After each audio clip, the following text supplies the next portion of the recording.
Canada ਨੇ ਭਾਰਤ ਵਿੱਚ ਮੌਜੂਦ ਆਪਣੇ 41 ਡਿਪਲੋਮੈਟ ਬੁਲਾਏ ਵਾਪਿਸ। ਪਟਿਆਲਾ ਦੇ ਮੋਲਗੜ੍ਹ ਵਿੱਚ ਵਾਪਰੀ ਬੇਅਦਬੀ ਦੀ ਦੁਖਦਾਇਕ ਘਟਨਾ। ਪ੍ਰੋਫੈਸਰ ਦਵਿੰਦਰਪਾਲ ਸਿੰਘ ਭੁੱਲਰ ਦੀ ਰਿਹਾਈ ਤੇ ਆਪ ਸਰਕਾਰ ਦੇ ਵਿਰੋਧ ਤੋਂ ਨਾਰਾਜ਼ ਦਿੱਲੀ ਕਮੇਟੀ। ਕੈਨੇਡਾ ਤੇ ਭਾਰਤ ਵਿਚਾਲੇ ਇੱਕ ਵਾਰ ਫਿਰ ਵਿਵਾਦ ਪੈਦਾ ਹੋ ਗਿਆ ਹੈ। ਕੈਨੇਡੀਅਨ ਸਰਕਾਰ ਨੇ ਭਾਰਤ ਵਿੱਚ ਮੌਜੂਦ ਆਪਣੇ 41 ਡਿਪਲੋਮੈਟਾਂ ਨੂੰ ਵਾਪਸ ਬੁਲਾਉਣ ਦਾ ਫੈਸਲਾ ਕੀਤਾ ਹੈ। ਕੈਨੇਡਾ ਦੀ ਵਿਦੇਸ਼ ਮੰਤਰੀ ਮੇਲਾਨੀਆ ਜੋਲੀ ਨੇ ਸਥਾਨਕ ਸਮੇਂ ਅਨੁਸਾਰ ਵੀਰਵਾਰ ਨੂੰ ਡਿਪਲੋਮੈਟਾਂ ਨੂੰ ਬੁਲਾਉਣ ਦੀ ਜਾਣਕਾਰੀ ਦਿੱਤੀ। ਉਨ੍ਹਾਂ ਇਹ ਵੀ ਕਿਹਾ ਕਿ ਕੈਨੇਡਾ ਕੋਈ ਬਦਲਾ ਨਹੀਂ ਲਵੇਗਾ। ਇਸ ਦਾ ਮਤਲਬ ਹੈ ਕਿ ਕੈਨੇਡਾ ਵਿੱਚ ਰਹਿ ਰਹੇ ਭਾਰਤੀ ਡਿਪਲੋਮੈਟਾਂ ਨੂੰ ਦੇਸ਼ ਛੱਡਣ ਦਾ ਹੁਕਮ ਨਹੀਂ ਦਿੱਤਾ ਜਾਵੇਗਾ। ਵਿਦੇਸ਼ ਮੰਤਰੀ ਜੋਲੀ ਨੇ ਕਿਹਾ ਕਿ ਭਾਰਤ ਨੇ ਡਿਪਲੋਮੈਟਾਂ ਨੂੰ ਸ਼ੁੱਕਰਵਾਰ ਤੱਕ ਦੇਸ਼ ਛੱਡਣ ਦਾ ਹੁਕਮ ਦਿੱਤਾ ਸੀ। ਉਨ੍ਹਾਂ ਨੂੰ ਕਿਹਾ ਗਿਆ ਸੀ ਕਿ ਜੇਕਰ ਉਨ੍ਹਾਂ ਨੇ ਅਜਿਹਾ ਨਹੀਂ ਕੀਤਾ ਤਾਂ ਉਨ੍ਹਾਂ ਦਾ ਕੂਟਨੀਤਿਕ ਅਹੁਦਾ ਰੱਦ ਕਰ ਦਿੱਤਾ ਜਾਵੇਗਾ। ਭਾਰਤ ਦਾ ਇਹ ਕਦਮ ਅਣਉਚਿਤ ਹੈ ਅਤੇ ਕੂਟਨੀਤਿਕ ਸਬੰਧਾਂ ਬਾਰੇ ਵਿਆਨਾ ਕਨਵੈਨਸ਼ਨ ਦੀ ਸਪਸ਼ਟ ਉਲੰਘਣਾ ਹੈ। ਪ੍ਰੈਸ ਕਾਨਫਰੰਸ ਵਿੱਚ ਵਿਦੇਸ਼ ਮੰਤਰੀ ਜੋਲੀ ਨੇ ਕਿਹਾ ਕਿ ਭਾਰਤ ਦੀਆਂ ਕਾਰਵਾਈਆਂ ਕਾਰਨ ਸਾਡੇ ਡਿਪਲੋਮੈਟਾਂ ਦੀ ਸੁਰੱਖਿਆ ਨੂੰ ਦੇਖਦੇ ਹੋਏ ਅਸੀਂ ਉਨ੍ਹਾਂ ਨੂੰ ਭਾਰਤ ਤੋਂ ਵਾਪਸ ਬੁਲਾ ਲਿਆ ਹੈ। ਵਿਦੇਸ਼ ਮੰਤਰੀ ਜੋਲੀ ਨੇ ਕਿਹਾ ਕਿ ਭਾਰਤ ਨੇ ਰਸਮੀ ਤੌਰ ਤੇ 20 ਅਕਤੂਬਰ ਤੱਕ ਦਿੱਲੀ ਵਿੱਚ 21 ਕੈਨੇਡੀਅਨ ਡਿਪਲੋਮੈਟਾਂ ਤੇ ਉਹਨਾਂ ਦੇ ਪਰਿਵਾਰਾਂ ਨੂੰ ਛੱਡ ਕੇ ਸਾਰਿਆਂ ਲਈ ਕੂਟਨੀਤਿਕ ਛੋਟ ਹਟਾਉਣ ਦੀ ਆਪਣੀ ਯੋਜਨਾ ਦਾ ਰਸਮੀ ਐਲਾਨ ਕੀਤਾ ਹੈ। ਸਾਡੇ ਡਿਪਲੋਮੈਟਾਂ ਦੀ ਸੁਰੱਖਿਆ ਨੂੰ ਧਿਆਨ ਵਿੱਚ ਰੱਖਦੇ ਹੋਏ ਅਸੀਂ ਭਾਰਤ ਤੋਂ ਉਹਨਾਂ ਦੀ ਸੁਰੱਖਿਅਤ ਵਾਪਸੀ ਦੇ ਪ੍ਰਬੰਧ ਕੀਤੇ ਹਨ। ਇਸ ਦਾ ਮਤਲਬ ਹੈ ਕਿ ਸਾਡੇ ਡਿਪਲੋਮੈਟ ਅਤੇ ਉਹਨਾਂ ਦੇ ਪਰਿਵਾਰ ਹੁਣ ਵਾਪਸ ਆ ਗਏ ਹਨ ਅਤੇ ਆਪਣੇ ਘਰਾਂ ਨੂੰ ਜਾ ਰਹੇ ਹਨ। ਤੁਹਾਨੂੰ ਦੱਸ ਦਈਏ ਕਿ 18 ਸਤੰਬਰ ਨੂੰ ਹਾਊਸ ਆਫ ਕਾਮਨਸ ਵਿੱਚ ਕੈਨੇਡਾ ਦੇ ਪ੍ਰਧਾਨ ਮੰਤਰੀ ਜਸਟਿਨ ਟਰੂਡੋ ਦੇ ਬਿਆਨ ਤੋਂ ਬਾਅਦ ਦੋਵਾਂ ਦੇਸ਼ਾਂ ਦੇ ਸਬੰਧਾਂ ਵਿੱਚ ਖਟਾਸ ਆ ਗਈ ਸੀ। ਦਰਅਸਲ ਕੈਨੇਡਾ ਦੇ ਪ੍ਰਧਾਨ ਮੰਤਰੀ ਨੇ ਆਪਣੇ ਦੇਸ਼ ਦੀ ਸੰਸਦ ਵਿੱਚ ਕਿਹਾ ਸੀ ਕਿ ਉਹ ਹਰਦੀਪ ਸਿੰਘ ਨਿੱਜਰ ਦੇ ਕਤਲ ਵਿੱਚ ਭਾਰਤੀ ਏਜੰਸੀਆਂ ਦੀ ਸ਼ਮੂਲੀਅਤ ਦੀ ਜਾਂਚ ਕਰ ਰਹੇ ਹਨ। ਇਸ ਤੋਂ ਬਾਅਦ ਕੈਨੇਡਾ ਨੇ ਭਾਰਤੀ ਡਿਪਲੋਮੈਟ ਨੂੰ ਕੱਢ ਦਿੱਤਾ। ਭਾਰਤ ਨੇ ਪਹਿਲਾਂ ਕੈਨੇਡੀਅਨ ਸਰਕਾਰ ਦੇ ਦੋਸ਼ਾਂ ਨੂੰ ਬੇਤੁਕਾ ਦੱਸਦਿਆਂ ਰੱਦ ਕੀਤਾ ਅਤੇ ਫਿਰ ਕੈਨੇਡੀਅਨ ਡਿਪਲੋਮੈਟ ਨੂੰ ਦੇਸ਼ ਛੱਡਣ ਦਾ ਹੁਕਮ ਦਿੱਤਾ। As of now, I can confirm that India has formally conveyed its plan to unilaterally remove diplomatic immunities for all but 21 Canadian diplomats and dependents in Delhi by tomorrow, October 20th. This means 41 Canadian diplomats and their 42 dependents were in danger of having immunity stripped on an arbitrary date, and this would put their personal safety at risk. The safety of Canadians and of our diplomats is always my top concern. Given the implications of India's actions on the safety of our diplomats, we have facilitated their safe departure from India. This means that our diplomats and their families have now left. Diplomatic immunities keep diplomats safe, no matter where they're from and where they're sent to. Immunities allow diplomats to do their work without fear of reprisal or arrest from the country they're in. They are a fundamental principle of diplomacy, and this is a two-way street. They only work if every country abides by the rules. A unilateral revocation of diplomatic privileges and immunities is contrary to international law. It is a clear violation of the Vienna Convention on Diplomatic Relations, and threatening to do so is unreasonable and escalatory. If we allow the norm of diplomatic immunity to be broken, no diplomats anywhere on the planet would be safe. So for this reason, we will not reciprocate. Canadians watching may be wondering what this means for our operations in India. There's no question that India's decision will impact levels of services to citizens in both countries. Unfortunately, we have to put a pause on all in-person services in our consulates in Chandigarh, in Mumbai, and in Bangalore. And I will let my colleagues speak for what that means for immigration services, but also for consular services. Canadians who need consular assistance can still visit our High Commission in Delhi, and you can still also do that in person, reach by phone and by email. Let me be clear, Canada will continue to defend international law, which applies to all nations, and will continue to engage with India. Now more than ever, we need diplomats on the ground, and we need to talk to one another. Patiala ਜ਼ਿਲ੍ਹੇ ਦੇ ਕਸਬਾ ਦੇਵੀਗੜ੍ਹ ਨੇੜਲੇ ਪਿੰਡ ਮੋਹਲਗੜ੍ਹ ਵਿਖੇ ਬੇਅਦਬੀ ਦੀ ਦੁਖਦਾਇਕ ਘਟਨਾ ਵਾਪਰੀ ਹੈ। ਵੀਰਵਾਰ ਸ਼ਾਮ ਨੂੰ ਪਿੰਡ ਮੋਹਲਗੜ੍ਹ ਵਿਖੇ ਕਿਸੇ ਸ਼ਰਾਰਤੀ ਅਨਸਰ ਵੱਲੋਂ ਪਿੰਡ ਦੇ ਗੁਰਦੁਆਰਾ ਸਾਹਿਬ ਵਿਖੇ ਦਾਖਲ ਹੋ ਕੇ ਸ੍ਰੀ ਗੁਰੂ ਗ੍ਰੰਥ ਸਾਹਿਬ ਜੀ ਦੇ ਅੰਗ ਪਾੜ ਕੇ ਅਗਨ ਭੇਟ ਕਰ ਦਿੱਤੇ ਗਏ। ਘਟਨਾ ਦਾ ਪਤਾ ਲੱਗਣ ਤੇ ਕਿਸੇ ਵਿਅਕਤੀ ਵੱਲੋਂ ਅਨਾਉਂਸਮੈਂਟ ਕਰਨ ਉਪਰੰਤ ਵੱਡੀ ਗਿਣਤੀ ਵਿੱਚ ਪਿੰਡ ਵਾਸੀ ਗੁਰਦੁਆਰਾ ਸਾਹਿਬ ਵਿਖੇ ਇਕੱਠੇ ਹੋਏ ਅਤੇ ਪੁਲਿਸ ਨੂੰ ਸੂਚਿਤ ਕੀਤਾ ਗਿਆ। ਦੇਰ ਰਾਤ ਤੱਕ ਪੁਲਿਸ ਦੇ ਉੱਚ ਅਧਿਕਾਰੀ ਪਿੰਡ ਮੋਹਲਗੜ੍ਹ ਵਿੱਚ ਪਹੁੰਚ ਕੇ ਘਟਨਾ ਦੇ ਸਾਰੇ ਪਹਿਲੂਆਂ ਤੋਂ ਜਾਂਚ ਕਰਦੇ ਰਹੇ ਅਤੇ ਗੁਰੂ ਘਰ ਵਿੱਚ ਲੱਗੇ ਸੀਸੀਟੀਵੀ ਕੈਮਰੇ ਖੰਗਾਲੇ। ਪੁਲਿਸ ਜਾਂਚ ਵਿੱਚ ਜੁਟੀ ਰਹੀ। ਘਟਨਾ ਦਾ ਪਤਾ ਲੱਗਣ ਤੇ ਇਲਾਕੇ ਵਿੱਚ ਸੋਗ ਦੀ ਲਹਿਰ ਫੈਲ ਗਈ। ਮੌਕੇ ਤੇ ਪੁੱਜੇ ਐਸਐਸਪੀ ਪਟਿਆਲਾ ਵਰੁਣ ਸ਼ਰਮਾ ਨੇ ਦੱਸਿਆ ਕਿ ਸੀਸੀਟੀਵੀ ਕੈਮਰਿਆਂ ਦੀ ਜਾਂਚ ਕਰਨ ਤੇ ਇਸ ਘਟਨਾ ਨੂੰ ਅੰਜਾਮ ਦੇਣ ਵਾਲੇ ਇੱਕ ਵਿਅਕਤੀ ਨੂੰ ਕਾਬੂ ਕੀਤਾ ਗਿਆ ਹੈ ਅਤੇ ਪੁੱਛਗਿੱਛ ਜਾਰੀ ਹੈ। ਇਸ ਮੌਕੇ ਘਟਨਾ ਦਾ ਪਤਾ ਲੱਗਣ ਤੇ ਹਲਕਾ ਵਿਧਾਇਕ ਹਰਮੀਤ ਸਿੰਘ ਪਠਾਨ ਮਾਜਰਾ ਵੀ ਮੌਕੇ ਤੇ ਪਹੁੰਚੇ ਤੇ ਸਾਰੀ ਘਟਨਾ ਦੀ ਜਾਣਕਾਰੀ ਲਈ। ਬੜੀ ਮੰਦਭਾਗੀ ਘਟਨਾ ਪਿੰਡ ਮੋਹਲਗੜ੍ਹ ਜ਼ਿਲ੍ਹਾ ਪਟਿਆਲਾ ਦੇ ਵਿੱਚ ਵਾਪਰੀ ਹੈ, ਜੋ ਕੱਲ੍ਹ ਰਾਤ ਇਸ ਸੰਬੰਧ ਦੇ ਵਿੱਚ ਬਹੁਤ ਹੀ ਸਤਿਕਾਰਤ ਹਸਤੀਆਂ ਆਪਣੀਆਂ ਇਸ ਨਗਰ ਦੇ ਵਿੱਚ ਪੰਥਕ ਸ਼ਖਸੀਅਤਾਂ ਪਹੁੰਚੀਆਂ। ਸਾਰਿਆਂ ਦਾ ਧੰਨਵਾਦ ਵੀ ਹੈ ਮੈਂ, ਕਿਉਂਕਿ ਇਸ ਇਲਾਕੇ ਨਾਲ ਸੰਬੰਧਿਤ ਅਸੀਂ ਥੋੜ੍ਹੀ ਦੇਰ ਪਹਿਲਾਂ ਬਹੁਤ ਹੀ ਸਤਿਕਾਰਯੋਗ ਸਿੰਘ ਸਾਹਿਬ ਗਿਆਨੀ ਸੁਲਤਾਨ ਸਿੰਘ ਜੋ ਜਥੇਦਾਰ ਨੇ ਸ੍ਰੀ ਕੇਸਗੜ੍ਹ ਸਾਹਿਬ ਦੇ ਪੰਥਕ ਸ਼ਖਸੀਅਤਾਂ, ਵੱਖ-ਵੱਖ ਧਾਰਮਿਕ ਜਥੇਬੰਦੀਆਂ ਦੇ ਆਗੂ ਸਾਹਿਬਾਨ, ਸ਼੍ਰੋਮਣੀ ਗੁਰਦੁਆਰਾ ਪ੍ਰਬੰਧਕ ਕਮੇਟੀ ਦੇ ਆਗੂ ਸਾਹਿਬਾਨ, ਸਾਰਿਆਂ ਨੇ ਮਿਲ ਬੈਠ ਕੇ ਇੱਕ ਗੁਰਮਤਾ ਕੀਤਾ ਹੈ।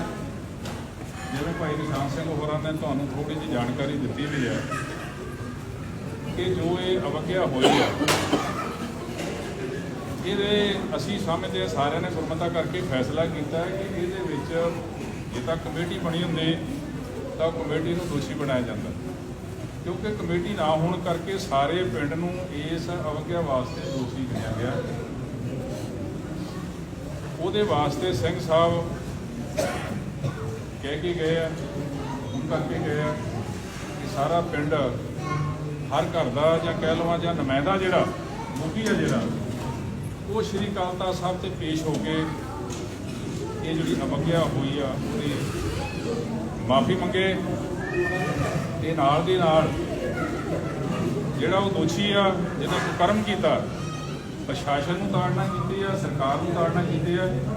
ਤੇ ਲੰਮਾ ਸਮਾਂ ਹੋ ਗਿਆ ਇਹ ਬੇਅਦਬੀਆਂ ਹੁੰਦੀਆਂ ਆ ਰਹੀਆਂ ਲਗਾਤਾਰ, ਤੇ ਤੱਥ ਸਾਹਮਣੇ ਲਿਆਂਦੇ ਜਾਣ ਕੌਣ ਲੋਕ ਨੇ ਇਹਨਾਂ ਦੇ ਪਿੱਛੇ। ਤੇ ਕਈ ਵਾਰੀ ਅਸੀਂ ਸ਼ੱਕ 'ਚ ਹੀ ਰਹਿ ਜਾਂਦੇ ਹਾਂ। ਸੱਚੀ ਗੱਲ ਇਹ ਆ ਕਿ ਸਾਡੇ ਜਿੱਥੇ ਪ੍ਰਬੰਧਕ ਕਮੇਟੀਆਂ ਦੀ ਵੀ ਢਿੱਲ ਆ, ਉੱਥੇ ਆਪਾਂ ਐਵੇਂ ਹੋਰ ਹੀ ਪੱਲਾ ਝਾੜ ਕੇ ਕਹਿ ਦਈਏ ਕਿ ਫਲਾਣੀ ਏਜੰਸੀ ਦਾ ਕੰਮ ਆ ਜਾਂ ਫਲਾਣੇ ਦਾ ਕੰਮ ਆ। ਇਹ ਨਹੀਂ ਕਹਿ ਸਕਦੇ ਅਸੀਂ, ਇਹ ਵਿਸ਼ਾ ਹੈਗਾ ਜਾਂਚ ਦਾ। ਤੇ ਪੁਲਿਸ ਪ੍ਰਸ਼ਾਸਨ ਨੂੰ ਵੀ ਅਸੀਂ ਬੇਨਤੀ ਕਰਦੇ ਹਾਂ ਕਿ ਸਾਹਮਣੇ ਲਿਆਂਦਾ ਜਾਵੇ ਤਾਂ ਕਿ ਸਿੱਖ ਸੰਗਤਾਂ ਦੇ ਜਿਹੜੇ ਹਿਰਦੇ ਲੂੰਧਰੇ ਹੋਏ ਆ ਉਹਨਾਂ ਨੂੰ ਵੀ ਠਾਰ ਪੈ ਸਕੇ। ਇਸ ਕਰਕੇ ਨਗਰ ਨੇ ਫੈਸਲਾ ਕੀਤਾ ਜਾਂ ਕੁਝ ਨੁਮਾਇੰਦਿਆਂ ਨਾਲ ਬੈਠ ਕੇ ਗੱਲਬਾਤ ਹੋ ਗਈ ਸੀ ਸਾਰਿਆਂ ਨਾਲ, ਤੁਹਾਨੂੰ ਵੀ ਸਾਰਿਆਂ ਨੂੰ ਜਾਣਕਾਰੀ ਇਹਨਾਂ ਵੀ ਦਿੱਤੀ ਹੈ।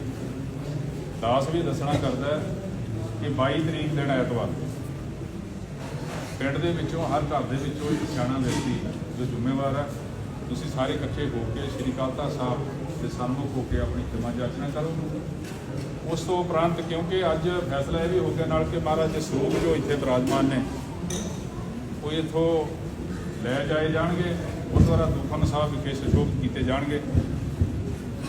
ਜਦੋਂ ਤੁਸੀਂ ਪੇਸ਼ ਹੋ ਕੇ ਆਪਣੀ ਖਿਮਾ ਜਾਚਨਾ ਕਰ ਲਈ ਜਾਂ ਜੋ ਸਿੰਘ ਸਾਹਿਬ ਫੈਸਲਾ ਅਗਲਾ ਸੁਣਾਉਣਗੇ ਉਹਦੇ ਮੁਤਾਬਕ ਆਪਣੀ ਸਜ਼ਾ ਪੂਰੀ ਕਰ ਲਈ, ਉਸ ਤੋਂ ਬਾਅਦ 5 ਮੈਂਬਰਾਂ ਦੀ ਜੋ ਅੰਮ੍ਰਿਤਧਾਰੀ ਕਮੇਟੀ ਹੈ ਉਹ ਸ਼੍ਰੋਮਣੀ ਗੁਰਦੁਆਰਾ ਪ੍ਰਬੰਧਕ ਕਮੇਟੀ ਦੇ ਸਾਡੇ ਮੈਂਬਰ ਸਾਹਿਬ ਬੈਠੇ ਨੇ, ਸਰਦਾਰ ਜਸਵੀਰ ਸਿੰਘ ਜੀ ਲਾਛੜੂ, ਹੋਰ ਪੰਥਕ ਧਿਰਾਂ ਬੈਠੀਆਂ ਹੋਣਗੀਆਂ। ਆਪਾਂ ਵਿਚਾਰ ਕਰਕੇ ਤੁਹਾਡੇ ਨਗਰ ਦੀ ਕਮੇਟੀ ਬਣਾ ਕੇ ਫਿਰ ਮਹਾਰਾਜ ਦੇ ਸਰੂਪ ਜਿਹੜੇ ਆ ਤੁਹਾਨੂੰ ਦੇ ਦਿੱਤੇ ਜਾਣਗੇ, ਤੁਸੀਂ ਇੱਥੇ ਸੁਸ਼ੋਭਿਤ ਕਰ ਸਕਦੇ ਹੋ।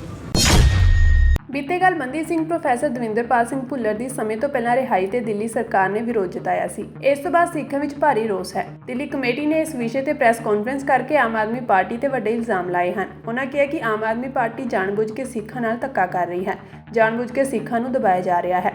ਉਹਨਾਂ ਦਾ ਕਹਿਣਾ ਹੈ ਕਿ ਜੇਕਰ ਸਰਕਾਰ ਚਾਹੁੰਦੀ ਤਾਂ ਪ੍ਰੋਫੈਸਰ ਭੁੱਲਰ ਦੀ ਰਿਹਾਈ ਹੋ ਸਕਦੀ ਸੀ, ਪਰ ਇਸ ਦਾ ਵਿਰੋਧ ਕਰਕੇ ਆਮ ਆਦਮੀ ਪਾਰਟੀ ਨੇ ਸਿੱਖਾਂ ਨੂੰ ਨਿਰਾਸ਼ ਕੀਤਾ ਹੈ। ਅੱਜ ਬਿਲਕੁਲ ਕਲੈਰਿਟੀ ਹੋ ਗਈ ਕਿ ਆਮ ਆਦਮੀ ਪਾਰਟੀ ਕਿਸ ਤਰੀਕੇ ਦੇ ਨਾਲ ਲੋਕਾਂ ਦੇ ਨਾਲ ਧੋਖਾ ਕਰ ਰਹੀ ਹੈ, ਔਰ ਖਾਸ ਤੌਰ ਤੇ ਪੰਜਾਬੀਆਂ ਦੇ ਨਾਲ। ਪੰਜਾਬੀਆਂ ਦੇ ਬਾਰੇ ਇਹਨਾਂ ਨੇ ਹਮੇਸ਼ਾ ਵਿਤਕਰਾ ਕੀਤਾ, ਚਾਹੇ ਉਹ ਪੰਜਾਬੀ ਲੈਂਗੁਏਜ ਨੂੰ ਲੈ ਕੇ ਗੱਲ ਹੋਵੇ, ਚਾਹੇ ਉਹ ਪੰਜਾਬੀ ਸਬਜੈਕਟ ਨੂੰ ਇੱਥੋਂ ਖਤਮ ਕਰਨ ਦੀ ਗੱਲ ਕੀਤੀ ਗਈ ਹੋਏ, ਸਕੂਲਾਂ ਦੇ ਵਿੱਚੋਂ ਪੰਜਾਬੀ ਦੇ ਸਾਈਨ ਬੋਰਡ ਦਿੱਲੀ ਚੋਂ ਹਟਾ ਦਿੱਤੇ ਗਏ ਹੋਣ, ਪੰਜਾਬੀ ਦੇ MLA ਪੰਜਾਬੀਆਂ ਨੂੰ ਸਿੱਖਾਂ ਨੂੰ ਕੋਈ ਮੰਤਰਾਲੇ ਨਾ ਦੇਣਾ, ਇੱਥੋਂ ਸਾਫ਼ ਨਜ਼ਰ ਆਉਂਦਾ ਹੈ ਕਿ ਕੀ ਇਹਨਾਂ ਦੀ ਮਾਨਸਿਕ ਦ੍ਰਿਸ਼ਟੀ ਹੈ। ਔਰ ਆਮ ਆਦਮੀ ਪਾਰਟੀ ਨੇ ਕੱਲ ਹੱਦ ਮੁਕਾਤੀ ਕਿ ਜਿਹੜੇ ਬੰਦੀ ਸਿੰਘਾਂ ਦੀ ਰਿਹਾਈ ਦੇ ਹੱਥ, ਉਹਨਾਂ ਦੇ ਹੱਥ ਸਭ ਕੁਝ ਹੈਗਾ, ਚਾਹੇ ਉਹ ਦਿੱਲੀ ਦੇ ਜੇਲ੍ਹ 'ਚ ਬੈਠੇ ਹੋਣ, ਚਾਹੇ ਉਹ ਪੰਜਾਬ ਦੇ ਜੇਲ੍ਹ ਦੇ ਵਿੱਚ, ਮਗਰ ਇੱਕ ਵੀ ਬੰਦੇ ਦੇ ਉੱਤੇ ਉਹਨਾਂ ਨੇ ਕਾਰਵਾਈ ਕਰਕੇ ਉਹਨੂੰ ਰਿਹਾ ਨਹੀਂ ਕੀਤਾ। ਔਰ ਜਿਸ ਤਰੀਕੇ ਦੇ ਨਾਲ ਕੱਲ ਬੜੀ ਵੱਡੀ ਉਮੀਦ ਸੀ ਔਰ ਉਹਨਾਂ ਦੇ ਵਕੀਲ ਨੇ ਇਹ ਦਿੱਤਾ, ਇਹਦੇ ਨਾਲ ਬਾਕੀ ਕੇਸਾਂ ਦੇ ਵਿੱਚ ਵੀ ਕੀ ਇਫੈਕਟ ਪਏਗਾ ਇਹ ਆਉਣ ਵਾਲਾ ਸਮੇਂ ਦੱਸੇਗਾ। ਮਗਰ ਇਹਦੀ ਜਿਹੜੀ ਸਾਰੀ ਕੋਰਟ ਦੀ ਪ੍ਰੋਸੀਡਿੰਗ ਵੀ ਔਰ ਜੋ ਪਿਛਲੇ ਸਮੇਂ ਤੋਂ ਪ੍ਰੋਫੈਸਰ ਦਵਿੰਦਰਪਾਲ ਸਿੰਘ ਭੁੱਲਰ ਤਸ਼ੱਦਦ ਸਹਿ ਰਹੇ ਨੇ, ਉਹਨਾਂ ਦੇ ਨਾਲ ਰਾਜਵਾੜਾ ਸਾਹਿਬ, ਉਹਨਾਂ ਦੇ ਨਾਲ ਹਵਾਰਾ ਸਾਹਿਬ, ਕਈ ਐਸੇ ਜਿਹੜੇ ਸਾਡੇ ਸਿੱਖ ਨੇ ਜਿਹੜੇ ਜਿਨ੍ਹਾਂ ਨੂੰ ਅਸੀਂ ਬੰਦੀ ਸਿੰਘ ਕਹਿੰਦੇ ਹਾਂ, ਕਿਉਂਕਿ ਇਹਨਾਂ ਦੀਆਂ ਕਈ ਸਾਲ ਹੋ ਗਏ ਨੇ ਇਹਨਾਂ ਦੀਆਂ ਜਿਹੜੀਆਂ ਜੇਲ੍ਹਾਂ ਕੱਟਦੇ ਹੋ, ਜਿਹੜੀ ਇਹਨਾਂ ਦੀ ਬੰਦੀ ਪ੍ਰਿਜ਼ਨਮੈਂਟ ਸੀ ਉਸ ਤੋਂ ਵੀ ਅੱਗੇ ਨਿਕਲ ਗਿਆ। ਇਹ ਉਹਦੇ ਉੱਤੇ ਅੱਜ ਕੀ ਇਫੈਕਟ ਪਏਗਾ ਇਹ ਆਉਣ ਵਾਲਾ ਸਮਾਂ ਦੱਸੇਗਾ। ਮਗਰ ਇਹਨਾਂ ਦੀ ਡਿਟੇਲ ਕੇਸ ਵਾਈਜ਼ ਜਿਹੜੀ ਪ੍ਰੋਫੈਸਰ ਦਵਿੰਦਰਪਾਲ ਸਿੰਘ ਭੁੱਲਰ ਸਾਹਿਬ ਦੀ ਕਾਲੋ ਜੀ ਦੱਸਣਗੇ ਤੁਹਾਨੂੰ ਕਿ ਕਿਸ ਤਰੀਕੇ ਦੇ ਨਾਲ ਅੱਜ ਘੋਰ ਅਪਰਾਧ ਕੀਤਾ ਆਮ ਆਦਮੀ ਪਾਰਟੀ ਨੇ। ਆਮ ਆਦਮੀ ਪਾਰਟੀ ਦੀ ਸਰਕਾਰ ਔਰ ਭਗਵੰਤ ਮਾਨ ਜਿਹੜਾ ਲਗਾਤਾਰ ਇੱਕ ਮੈਂ ਸਮਝਦਾ ਕਿ ਡਰਾਮਾ ਕੰਪਨੀ ਦਾ ਇੱਕ ਰੋਲ ਮਾਡਲ ਬਣ ਗਿਆ ਕਿ ਹਰ ਚੀਜ਼ ਨੂੰ ਡਰਾਮਿਆਂ ਦੇ ਵਿੱਚ ਕਨਵਰਟ ਕਰਨਾ। ਹਰਿਆਣਾ ਸਿੱਖ ਗੁਰਦੁਆਰਾ ਮੈਨੇਜਮੈਂਟ ਕਮੇਟੀ ਦੀਆਂ ਆਉਣ ਵਾਲੀਆਂ ਚੋਣਾਂ ਦੇ ਮੱਦੇਨਜ਼ਰ ਦੀਦਾਰ ਸਿੰਘ ਨਲਵੀ ਗੁੱਟ ਅਤੇ ਜਗਦੀਸ਼ ਸਿੰਘ ਝਿੰਡਾ ਗੁੱਟ ਵੱਲੋਂ ਸਾਂਝੀ ਮੀਟਿੰਗ ਅਵਤਾਰ ਸਿੰਘ ਚੱਕੂ ਅਤੇ ਕਰਨੈਲ ਸਿੰਘ ਨਿਮਣਾਬਾਦ ਦੀ ਪ੍ਰਧਾਨਗੀ ਵਿੱਚ ਕੈਥਲ ਦੇ ਗੁਰਦੁਆਰਾ ਨੀਮ ਸਾਹਿਬ ਵਿਖੇ ਸਾਂਝੇ ਤੌਰ ਤੇ ਕੀਤੀ ਗਈ। ਇਸ ਮੀਟਿੰਗ ਵਿੱਚ ਦੋਹਾਂ ਗੁੱਟਾਂ ਵੱਲੋਂ ਆਉਣ ਵਾਲੀਆਂ ਹਰਿਆਣਾ ਸਿੱਖ ਗੁਰਦੁਆਰਾ ਮੈਨੇਜਮੈਂਟ ਕਮੇਟੀ ਚੋਣਾਂ ਸਾਂਝੇ ਤੌਰ ਤੇ ਮਿਲ ਕੇ ਲੜਨ ਦਾ ਐਲਾਨ ਕੀਤਾ ਗਿਆ। ਇਸ ਮੌਕੇ ਜਗਦੀਸ਼ ਸਿੰਘ ਝਿੰਡਾ ਨੇ ਕਿਹਾ ਕਿ ਜਿਨ੍ਹਾਂ ਲੋਕਾਂ ਨੇ ਹਰਿਆਣਾ ਦੇ ਸਿੱਖਾਂ ਦੀ ਹੱਕ ਵਿੱਚ ਵੱਖਰੀ ਕਮੇਟੀ ਲਈ ਸੰਘਰਸ਼ ਕੀਤਾ, ਉਹ ਸਾਰੇ ਸੰਘਰਸ਼ੀਲ ਨੇਤਾ ਇਕਜੁੱਟ ਹੋ ਗਏ ਅਤੇ ਹਰਿਆਣਾ ਸਿੱਖ ਗੁਰਦੁਆਰਾ ਮੈਨੇਜਮੈਂਟ ਕਮੇਟੀ ਦੀਆਂ ਚੋਣਾਂ ਲੜਨ ਦਾ ਐਲਾਨ ਕੀਤਾ ਅਤੇ ਆਉਣ ਵਾਲੀ 27 ਅਕਤੂਬਰ ਨੂੰ ਹੋਣ ਵਾਲੀ ਬੈਠਕ ਵਿੱਚ ਚੋਣਾਂ ਲੜਨ ਲਈ ਰਣਨੀਤੀ ਅਤੇ ਰੂਪਰੇਖਾ ਤਿਆਰ ਕੀਤੀ ਜਾਵੇਗੀ। ਇਸ ਮੌਕੇ ਸੂਬੇ ਦੇ ਕੋਨੇ-ਕੋਨੇ ਤੋਂ ਆਏ ਸਿੱਖ ਨੁਮਾਇੰਦਿਆਂ ਨੇ ਇਸ ਬੈਠਕ ਵਿੱਚ ਆਪਣੇ ਵਿਚਾਰ ਰੱਖੇ ਹਨ। ਇਸ ਤੋਂ ਬਾਅਦ ਦੋਨੋਂ ਗੁੱਟ ਇਕਜੁੱਟ ਹੋਏ ਅਤੇ ਦੋਵੇਂ ਗੁੱਟਾਂ ਨੇ ਨਵਾਂ ਸੰਗਠਨ ਬਣਾ ਕੇ ਹਰਿਆਣਾ ਕਮੇਟੀ ਦੀਆਂ ਚੋਣਾਂ ਲੜਨ ਲਈ ਰੂਪਰੇਖਾ ਤਿਆਰ ਕੀਤੀ। ਇਸ ਨਵੇਂ ਸੰਗਠਨ ਦੇ ਨਿਯਮ ਅਤੇ ਸ਼ਰਤਾਂ ਤਿਆਰ ਹੋ ਗਈਆਂ ਹਨ ਅਤੇ ਜਲਦ ਹੀ ਨਵੇਂ ਸੰਗਠਨ ਨੂੰ ਰਜਿਸਟਰ ਕਰਵਾਇਆ ਜਾਵੇਗਾ ਅਤੇ ਆਉਣ ਵਾਲੇ ਹਰਿਆਣਾ ਸਿੱਖ ਗੁਰਦੁਆਰਾ ਮੈਨੇਜਮੈਂਟ ਕਮੇਟੀ ਦੀਆਂ ਚੋਣਾਂ ਇਸ ਸੰਗਠਨ ਦੇ ਬੈਨਰ ਹੇਠ ਮਿਲ ਕੇ ਸਾਂਝੇ ਤੌਰ ਤੇ ਲੜੀਆਂ ਜਾਣਗੀਆਂ। ਇਸ ਕਮੇਟੀ ਵਿੱਚ ਮੁੱਖ ਤੌਰ ਤੇ ਅਵਤਾਰ ਸਿੰਘ ਚੱਕੂ, ਕਰਨੈਲ ਸਿੰਘ ਨਿਮਣਾਬਾਦ, ਮੋਹਨਜੀਤ ਸਿੰਘ ਪਾਣੀਪਤ, ਜਸਪੀਰ ਸਿੰਘ ਭੱਟੀ, ਨਿਰਵੈਰ ਸਿੰਘ, ਜੋਗਾ ਸਿੰਘ, ਜਗਦੇਵ ਸਿੰਘ ਮਰਦਾਦੂ ਡੱਬੋਵਾਲੀ, ਹਰਪ੍ਰੀਤ ਸਿੰਘ ਨਰੂਲਾ ਕਰਨਾਲ, ਮਨਜੀਤ ਸਿੰਘ ਡਾਚਰ ਮੌਜੂਦ ਸਨ। ਪੰਜਾਬ ਵਿਧਾਨ ਸਭਾ ਦਾ 2 ਰੋਜ਼ਾ ਸੈਸ਼ਨ ਅੱਜ ਤੋਂ ਸ਼ੁਰੂ ਹੋ ਗਿਆ ਹੈ। ਇਜਲਾਸ ਦੀ ਕਾਰਵਾਈ ਮਰਹੂਮ ਸੀਨੀਅਰ ਸਿਆਸਤਦਾਨਾਂ ਨੂੰ ਸ਼ਰਧਾਂਜਲੀ ਭੇਟ ਕਰਕੇ ਸ਼ੁਰੂ ਹੋਈ। ਸ਼ਰਧਾਂਜਲੀ ਭੇਟ ਕਰਨ ਅਤੇ ਮੌਨ ਧਾਰਨ ਤੋਂ ਬਾਅਦ ਸੈਸ਼ਨ ਸ਼ੁਰੂ ਹੋ ਗਿਆ। ਵਿਰੋਧੀ ਧਿਰ ਦੇ ਨੇਤਾ ਪ੍ਰਤਾਪ ਸਿੰਘ ਬਾਜਵਾ ਨੇ ਸੈਸ਼ਨ ਦੀ ਵੈਧਤਾ ਤੇ ਸਵਾਲ ਚੁੱਕੇ। ਪ੍ਰਤਾਪ ਸਿੰਘ ਬਾਜਵਾ ਨੇ ਕਿਹਾ ਕਿ ਪੰਜਾਬ ਦੇ ਰਾਜਪਾਲ ਬਨਵਾਰੀ ਲਾਲ ਪੁਰੋਹਿਤ ਵੱਲੋਂ ਸੈਸ਼ਨ ਨੂੰ ਗੈਰ ਕਾਨੂੰਨੀ ਕਰਾਰ ਦਿੱਤਾ ਗਿਆ ਹੈ। ਪਹਿਲਾਂ ਇਹ ਸਪਸ਼ਟ ਕੀਤਾ ਜਾਣਾ ਚਾਹੀਦਾ ਹੈ ਕਿ ਇਹ ਸੈਸ਼ਨ ਜਾਇਜ਼ ਹੈ ਜਾਂ ਨਹੀਂ। ਜਦੋਂ ਵਿਰੋਧੀ ਧਿਰ ਦੇ ਆਗੂ ਪੰਜਾਬ ਦੇ ਮੁੱਦੇ ਉਠਾਉਂਦੇ ਹਨ ਤਾਂ ਕਿਹਾ ਜਾਂਦਾ ਹੈ ਕਿ ਵਿਰੋਧੀ ਧਿਰ ਸੈਸ਼ਨ ਵਿੱਚ ਹਾਜ਼ਰ ਨਹੀਂ ਹੋਈ। ਜਦੋਂ ਸੈਸ਼ਨ ਜਾਇਜ਼ ਨਹੀਂ ਹੈ ਤਾਂ ਅਟੈਂਡ ਕਿਉਂ ਕੀਤਾ ਜਾਵੇ। ਜਿਸ ਤੇ ਸਪੀਕਰ ਕੁਲਤਾਰ ਸਿੰਘ ਸੰਧਵਾ ਨੇ ਕਿਹਾ ਕਿ ਸਪੀਕਰ ਹੋਣ ਦੇ ਨਾਤੇ ਉਹ ਸੈਸ਼ਨ ਨੂੰ ਜਾਇਜ਼ ਠਹਿਰਾ ਰਹੇ ਹਨ। ਉਹਨਾਂ ਨੂੰ ਰਾਜਪਾਲ ਦਾ ਕੋਈ ਵੀ ਪੱਤਰ ਨਹੀਂ ਮਿਲਿਆ। ਇਸ ਦੇ ਨਾਲ ਹੀ ਸਿਫਰ ਕਾਲ ਵਿੱਚ ਪ੍ਰਤਾਪ ਸਿੰਘ ਬਾਜਵਾ ਨੇ ਕਿਹਾ ਕਿ ਜਲੰਧਰ ਪੱਛਮੀ ਦੇ ਆਪ ਵਿਧਾਇਕ ਸ਼ੀਤਲ ਅੰਗੁਰਾਲ ਨੇ ਜਲੰਧਰ ਤੋਂ ਆਪ ਸੰਸਦ ਮੈਂਬਰ ਸੁਸ਼ੀਲ ਰਿੰਕੂ ਨੂੰ ਕਿਹਾ ਕਿ ਉਹਨਾਂ ਦੇ ਰਿਸ਼ਤੇਦਾਰ ਡਰੱਗਸ ਦਾ ਕੰਮ ਕਰਦੇ ਹਨ। ਉਹਨਾਂ ਨੇ ਸੈਸ਼ਨ ਵਿੱਚ ਮੰਗ ਕੀਤੀ ਕਿ ਸਰਕਾਰ ਇਸ ਮਾਮਲੇ ਦੀ ਜਾਂਚ ਕਰਵਾਏ ਕਿਉਂਕਿ ਇਹ ਛੋਟੀ ਜਿਹੀ ਗੱਲ ਨਹੀਂ ਹੈ। ਉਹਨਾਂ ਨੇ ਕਿਹਾ ਕਿ ਸ਼ੀਤਲ ਅੰਗੁਰਾਲ ਨੂੰ ਬਕਾਇਦਾ ਸਮਾਂ ਦੇਣਾ ਚਾਹੀਦਾ ਹੈ ਤਾਂ ਜੋ ਉਹ ਆਪਣਾ ਪੱਖ ਰੱਖ ਸਕਣ। ਉਹਨਾਂ ਨੇ ਕਿਹਾ ਕਿ ਸਰਕਾਰ ਦਾ ਹੀ ਇੱਕ ਵੱਡਾ ਵਿਧਾਇਕ ਮੌਜੂਦਾ ਸਰਕਾਰ ਦੇ MP ਤੇ ਇੰਨਾ ਵੱਡਾ ਇਲਜ਼ਾਮ ਲਗਾ ਰਿਹਾ ਹੈ। ਇਸ ਨੂੰ ਬਹੁਤ ਗੰਭੀਰਤਾ ਨਾਲ ਲੈਣਾ ਚਾਹੀਦਾ ਹੈ ਤੇ ਇਸ ਮੁੱਦੇ ਦੀ ਜਾਂਚ ਕਰਵਾਉਣੀ ਚਾਹੀਦੀ ਹੈ। ਇਸ ਦੇ ਨਾਲ ਹੀ ਆਪ ਮੰਤਰੀ ਹਰਪਾਲ ਚੀਮਾ ਤੇ ਵਿਰੋਧੀ ਪਾਰਟੀਆਂ ਵਿਚਾਲੇ ਗਰਮਾ-ਗਰਮੀ ਬਹਿਸ ਸ਼ੁਰੂ ਹੋ ਗਈ। ਚੀਮਾ ਨੇ ਦੋਸ਼ ਲਾਇਆ ਕਿ SYL ਕਾਂਗਰਸ ਦੇ ਸਮੇਂ ਬਣੀ ਸੀ। ਅਕਾਲੀ ਦਲ ਦੇ ਸਮੇਂ ਪੰਜਾਬ ਨੂੰ ਲੁੱਟਿਆ ਗਿਆ ਸੀ, ਇਸ ਲਈ ਵਿਰੋਧੀ ਪਾਰਟੀਆਂ ਸਦਨ ਦਾ ਮਾਹੌਲ ਖਰਾਬ ਕਰ ਰਹੀਆਂ ਹਨ। ਰੋਲੇ ਰੱਪੇ ਦਰਮਿਆਨ ਸਪੀਕਰ ਵੱਲੋਂ ਸੈਸ਼ਨ ਸ਼ੁਰੂ ਕਰ ਦਿੱਤਾ ਗਿਆ। ਹਰਪਾਲ ਚੀਮਾ ਨੇ ਸਵਾਲ ਕੀਤਾ ਕਿ ਕਾਂਗਰਸ SYL ਤੇ ਬਹਿਸ ਕਰਨਾ ਚਾਹੁੰਦੀ ਹੈ ਜਾਂ ਨਹੀਂ। ਇਸ ਦੌਰਾਨ ਵਿਰੋਧੀਆਂ ਤੇ ਹਰਪਾਲ ਚੀਮਾ ਦੀ ਕਾਫੀ ਤਿੱਖੀ ਬਹਿਸ ਹੋਈ ਤੇ ਕਾਂਗਰਸ ਲਗਾਤਾਰ ਨਾਅਰੇਬਾਜ਼ੀ ਕਰਦੀ ਰਹੀ। ਕਿ ਜੇ ਤੂੰ ਵੇਖਿਆ ਜਾਏ ਤੇ ਪਿਛਲੇ ਮਾਰਚ ਦੇ ਵਿੱਚ ਹੀ ਕਨਸਟੀਟਿਊਸ਼ਨਲੀ ਅਪਰੂਵਡ ਸੈਸ਼ਨ ਹੋਇਆ। 6 ਮਹੀਨਿਆਂ ਦੇ ਵਿੱਚ ਸੈਸ਼ਨ ਬੁਲਾਣਾ ਹੁੰਦਾ, ਤੁਸੀਂ ਨਹੀਂ ਬੁਲਾਇਆ, ਉਹਨੂੰ ਸੈਨੇਟਾਈਜ਼ ਕਰਦੇ ਰਹੇ। For what reason? 75 ਸਾਲਾਂ ਚ ਅੱਗੇ ਕਦੀ ਇਹ ਕੰਮ ਨਹੀਂ ਹੋਇਆ। ਜੇ ਸੈਸ਼ਨ ਹੀ ਇਲੀਗਲ ਹੈ, ਤੁਹਾਡੇ ਪਿਛਲੇ ਬਿੱਲ ਪਏ ਨੇ ਉਹਨਾਂ ਮਨਜ਼ੂਰੀ ਨਹੀਂ ਦਿੱਤੇ, ਹੁਣ ਮਨੀ ਬਿਲਸ ਤੁਸੀਂ ਕੱਲੇ ਉਹਨਾਂ ਮਨਜ਼ੂਰੀ ਨਹੀਂ ਦਿੱਤੀ। ਜਿੰਨਾ ਇਹ ਪੈਸਾ ਪੰਜਾਬ ਦਾ ਖਰਚ ਕਰ ਰਹੇ ਆ ਜਾਂ ਜਿਹੜੀ ਵੀ ਇੱਥੇ ਬਹਿਸ ਹੋਣੀ ਜਾਂ ਅੱਜ ਵੀ ਤੁਸੀਂ ਬਿੱਲ ਲੈ ਕੇ ਆਣੇ, ਉਹਦਾ ਮਕਸਦ ਹੀ ਸਾਰਾ ਡਿਫੀਟ ਹੋ ਜਾਂਦਾ।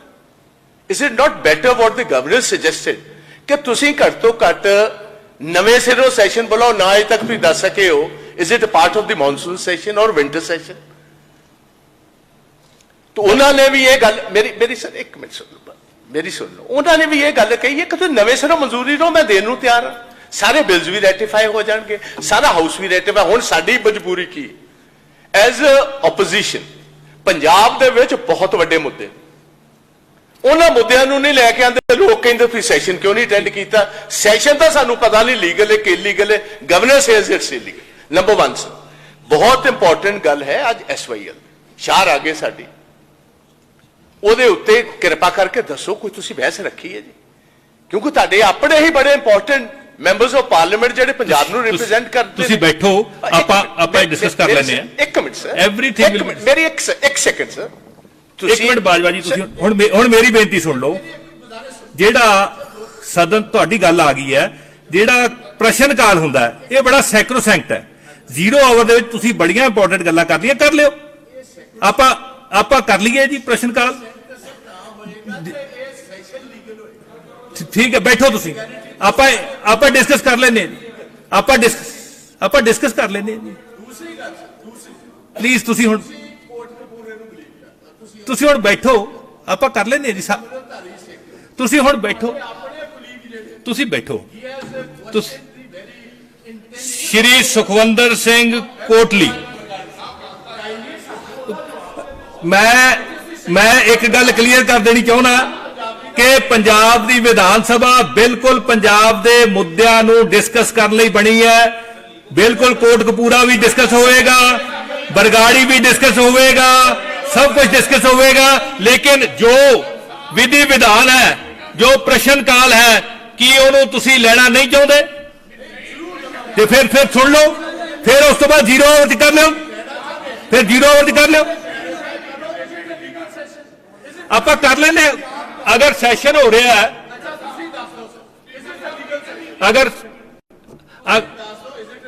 ਅਗਰ ਸੈਸ਼ਨ ਹੋ ਰਿਹਾ ਤੇ ਫਿਰ ਲੀਗਲ ਤਰੀਕੇ ਨਾਲ ਹੀ ਹੋ ਰਿਹਾ।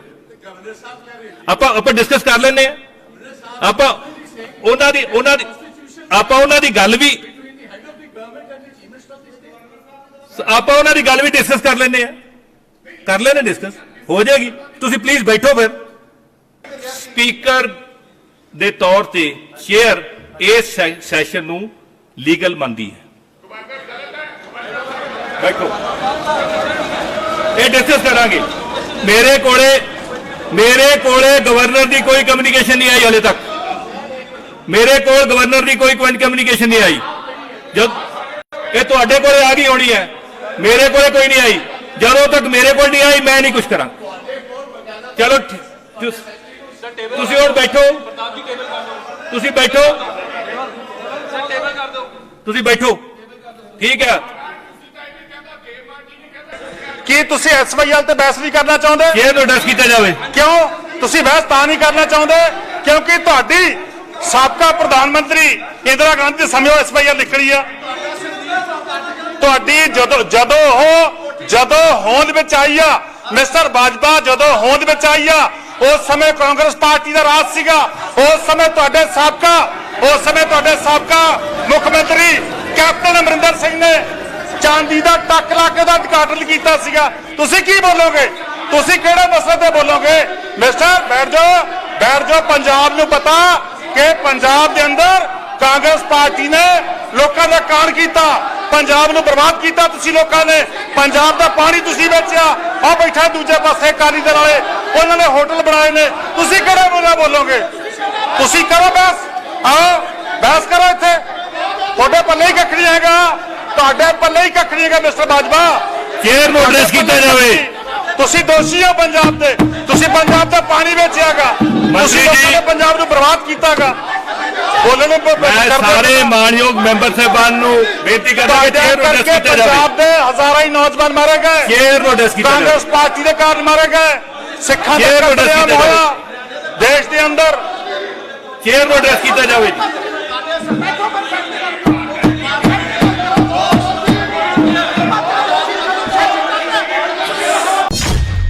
ਕੈਨੇਡਾ ਵਿੱਚ ਇੱਕ ਖਿਲਾਫ ਇੱਕ ਵਿਦਿਆਰਥੀ ਦੀ ਪਟੀਸ਼ਨ ਨੂੰ ਅਦਾਲਤ ਨੇ ਖਾਰਜ ਕਰ ਦਿੱਤਾ ਹੈ, ਜਿਸ ਵਿੱਚ ਉਸਨੇ ਰਾਜਸ਼ਾਹੀ ਦੀ ਸਹੁੰ ਚੁੱਕਣ ਤੋਂ ਸਾਫ਼ ਇਨਕਾਰ ਕਰਦੇ ਹੋਏ ਇਸ ਨੂੰ ਅਦਾਲਤ ਵਿੱਚ ਚੁਣੌਤੀ ਦਿੱਤੀ ਸੀ। ਪ੍ਰਭਜੋਤ ਸਿੰਘ ਨੇ ਕਿਹਾ ਸੀ ਕਿ ਉਹ ਅੰਮ੍ਰਿਤਧਾਰੀ ਸਿੱਖ ਹੈ ਤੇ ਰਾਜਸ਼ਾਹੀ ਦੀ ਸਹੁੰ ਚੁੱਕਣਾ ਉਸ ਨੂੰ ਬਿਲਕੁਲ ਕਬੂਲ ਨਹੀਂ ਹੈ। ਉਸ ਦਾ ਧਰਮ ਉਸ ਨੂੰ ਇਸ ਦੀ ਇਜਾਜ਼ਤ ਨਹੀਂ ਦਿੰਦਾ ਹੈ। ਐਲਬਰਟਾ ਦੇ ਕਾਨੂੰਨ ਦੇ ਮੁਤਾਬਕ ਵਕੀਲ ਨੂੰ ਰਾਜ ਕਰਨ ਵਾਲੇ ਬਾਦਸ਼ਾਹ, ਉਹਨਾਂ ਦੇ ਵਾਰਸਾਂ ਅਤੇ ਉੱਤਰਾਧਿਕਾਰੀਆਂ ਪ੍ਰਤੀ ਵਫਾਦਾਰ ਹੋਣ ਦੀ ਸਹੁੰ ਚੁੱਕਣ ਦੀ ਲੋੜ ਹੁੰਦੀ ਹੈ। ਪ੍ਰਭਜੋਤ ਸਿੰਘ ਨੇ ਕਿਹਾ ਸੀ ਕਿ ਉਸਨੇ ਆਪਣੇ ਆਪ ਨੂੰ ਅਕਾਲ ਪੁਰਖ ਨੂੰ ਸਮਰਪਿਤ ਕੀਤਾ ਹੈ, ਇਸ ਲਈ ਉਹ ਸਿੱਖ ਹੋਣ ਦੇ ਨਾਤੇ ਕਿਸੇ ਹੋਰ ਹਸਤੀ ਜਾਂ ਫਿਰ ਰਾਜਸ਼ਾਹੀ ਦੀ ਵਫਾਦਾਰੀ ਦੀ ਸਹੁੰ ਨਹੀਂ ਚੁੱਕ ਸਕਦੇ। ਪ੍ਰਭਜੋਤ ਸਿੰਘ ਨੇ ਕਿਹਾ ਸੀ ਕਿ ਮੇਰੇ ਲਈ ਇਹ ਬਹੁਤ ਜ਼ਰੂਰੀ ਹੈ ਕਿ ਮੈਂ ਇੱਕ ਵਿਅਕਤੀ ਦੇ ਤੌਰ ਤੇ ਕੌਣ ਹਾਂ। ਨਵੀਂ ਸਹੁੰ ਖਾਣ ਦੇ ਲਈ ਮੈਨੂੰ ਪੁਰਾਣੀ ਸਹੁੰ ਨੂੰ ਭੁਲਾਉਣਾ ਹੋਵੇਗਾ ਜੋ ਮੈਂ ਪਹਿਲਾਂ ਕੀਤੀ ਹੋਈ ਹੈ। ਇਹ ਬਹੁਤ ਗਲਤ ਹੋਵੇਗਾ। ਇਹ ਮੇਰੇ ਸਿੱਖ ਹੋਣ ਦੀ ਪਛਾਣ ਹੈ। ਜਿਸ ਵੇਲੇ ਪ੍ਰਭਜੋਤ ਸਿੰਘ ਨੇ ਕੇਸ ਦਾਇਰ ਕੀਤਾ ਸੀ ਉਸ ਵੇਲੇ ਕੁਈਨ ਐਲਿਜ਼ਾਬੇਥ ਜ਼ਿੰਦਾ ਸੀ। ਦੱਸਦੀ ਕਿ ਕੈਨੇਡਾ ਤੇ ਆਸਟ੍ਰੇਲੀਆ ਦੋਵਾਂ ਵਿੱਚ ਕੁਈਨ ਐਲਿਜ਼ਾਬੇਥ ਨੂੰ ਰਾਣੀ ਦਾ ਦਰਜਾ ਦਿੱਤਾ ਜਾਂਦਾ ਰਿਹਾ ਹੈ। ਫੈਸਲਾ ਸੁਣਾਉਂਦੇ ਹੋਏ ਜੱਜ ਬਾਰਬਰਾ ਜੌਨਸਨ ਨੇ ਕਿਹਾ ਕਿ ਮੈਂ ਵੇਖਿਆ ਹੈ ਕਿ ਵਫਾਦਾਰੀ ਦੀ ਸਹੁੰ ਨੂੰ ਕਾਨੂੰਨ ਦੇ ਸ਼ਾਸਨ ਅਤੇ ਕੈਨੇਡੀਅਨ ਸੰਵਿਧਾਨ ਪ੍ਰਣਾਲੀ ਨੂੰ ਬਰਕਰਾਰ ਰੱਖਣ ਲਈ ਇੱਕ ਸਹੁੰ ਦੇ ਤੌਰ ਤੇ ਸਹੀ ਤਰ੍ਹਾਂ ਪੇਸ਼ ਕੀਤਾ ਗਿਆ ਹੈ। ਕੁਈਨ ਦਾ ਸਹੁੰ ਵਿੱਚ ਜ਼ਿਕਰ ਸਿਰਫ ਇੱਕ ਸਤਿਕਾਰ ਵਜੋਂ ਕੀਤਾ ਗਿਆ ਹੈ। ਪ੍ਰਭਜੋਤ ਦੇ ਹੱਕ ਵਿੱਚ ਅਲਬਰਟਾ ਦੇ 32 ਲੱਖ ਪ੍ਰੋਫੈਸਰਾਂ ਨੇ ਪਿਛਲੇ ਸਾਲ ਤਤਕਾਲੀ ਕਾਨੂੰਨ ਮੰਤਰੀ ਨੂੰ ਖੁੱਲ੍ਹਾ ਪੱਤਰ ਭੇਜ ਕੇ ਕਾਨੂੰਨ ਵਿੱਚ ਸੋਧ ਕਰਨ ਅਤੇ ਸਹੁੰ ਨੂੰ ਬਦਲ ਦੇ ਤੌਰ ਤੇ ਰੱਖਣ ਦੀ ਅਪੀਲ ਕੀਤੀ ਸੀ। ਯਾਨੀ ਜੇਕਰ ਕਿਸੇ ਨੇ ਸਹੁੰ ਨਹੀਂ ਵੀ ਚੁੱਕਣੀ ਤਾਂ ਉਸ ਤੇ ਦਬਾਅ ਨਾ ਪਾਇਆ ਜਾਵੇ, ਜਿਵੇਂ ਕਿ ਓਨਟਾਰੀਓ ਤੇ ਬ੍ਰਿਟਿਸ਼ ਕੋਲੰਬੀਆ ਵਰਗੇ ਹੋਰ ਥਾਵਾਂ ਵਿੱਚ ਹੁੰਦੀ ਹੈ।